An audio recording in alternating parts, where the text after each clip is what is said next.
Hi friends, Siragadikka ஆசை சீரியலில் அடுத்த வாரம் என்ன நடக்க போகுதுன்னு பார்க்கலாம் வாங்க. வீடியோக்குள்ளே போகலாம். நம்ம சேனல் இன்னும் சப்ஸ்கிரைப் பண்ணாதவங்க சப்ஸ்கிரைப் பண்ணிக்கோங்க. இது ஹாஸ்பிட்டலில் சேர்த்துன பொண்ணுக்கு அந்த பொண்ணு விருப்பப்படியே கல்யாணம் பண்ணி வச்சதுனால நேராக சீதா வீட்டுக்கு போகிறாரு. போய் அவங்க அம்மாட்ட, அத்தை சீதாவுக்கு பிடிச்ச மாதிரியே ஒரே ஒரு பையன், கவர்மெண்ட் வேலையில் இருக்கிற பையன், அந்த பையனை வீட்டுக்கு பொண்ணு பார்க்க வர சொல்கிறேன் அப்படிங்கிறாங்க. அதுக்கு அவங்க அம்மா, நாளைக்கு வர சொல்லிடுங்க மாப்பிள்ள அப்படிங்கிறாங்க. அதுக்கு முத்து, என்ன சீதா ஃபோன் பண்ணியே யாருன்னு வர சொல்லு அப்படிங்கிறாங்க. சீதாவுக்கு சந்தோஷம் தலகால் புரியல. சிறகடிக்க ஆசையில் இப்படி ஒரு பாராத திருப்ப வரும்னு யாருமே எதிர்பார்க்கல. முத்து இவ்வளோ சீக்கிரம் ஓகே பண்ணுவாருன்னு. ஆனால் மீனா ரெஜிஸ்டர் மேரேஜ் பண்ணி வச்ச விஷயம் முத்துக்கு தெரிஞ்சதுன்னா ரொம்ப வருத்தப்படுவார். தெரிகிறப்போ என்ன ரியாக்ட் பண்ணுவாருங்கிறத வரும் வாரங்களெல்லாம் பார்ப்போம்.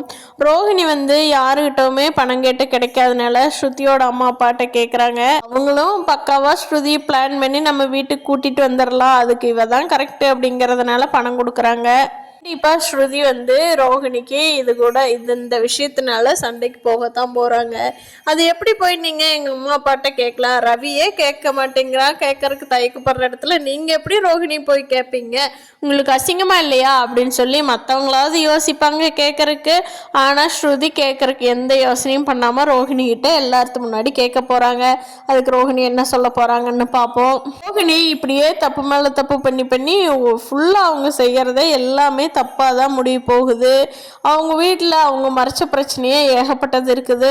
அது இல்லாமல் ரோஹிணி இன்னும் பிரச்சனை மேலே பிரச்சனையாக சம்பாரிச்சிக்கிட்டு இருக்காங்க. இதெல்லாம் எப்போ விஜயாவுக்கு தெரிய போகுது, எப்போ வீட்டை விட்டு துரத்த போகிறாங்கங்கிறத வரும் வாரங்களில் பார்க்கலாம் ஃப்ரெண்ட்ஸ். இந்த வீடியோ பிடிச்சிருந்தா லைக் பண்ணிக்கோங்க. நீங்கள் என்ன நினைக்கிறீங்கன்னு கீழே கமெண்ட் பண்ணுங்கள். தேங்க்யூ.